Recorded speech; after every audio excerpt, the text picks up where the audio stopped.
Welcome to my channel Tripura study and job everyday.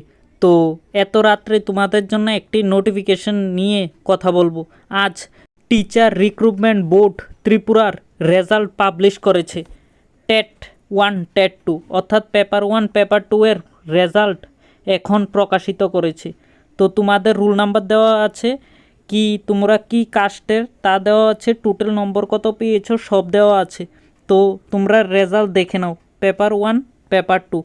তো তোমরা যারা টেটে পরীক্ষা দিয়েছো তোমাদের রেজাল্ট পাবলিশ হয়ে গেছে ত্রিপুরা রিক্রুটমেন্ট বোর্ড ওয়েবসাইটের মধ্যে। তো তোমরা তোমাদের রোল নাম্বার আছে কি না দেখে নাও। তো এটাই ছিল এখনকার বিগ ব্রেকিং। তো তোমাদের টেট রেজাল্ট দেওয়া হয়ে গেছে, তো দেখে নাও। এখন দেওয়া হয়েছে মাত্র ত্রিপুরা গভর্নমেন্টের তরফ থেকে। তো তোমরা টিআরবিটি অফিসিয়াল ওয়েবসাইটে গিয়ে দেখে নিতে পারো।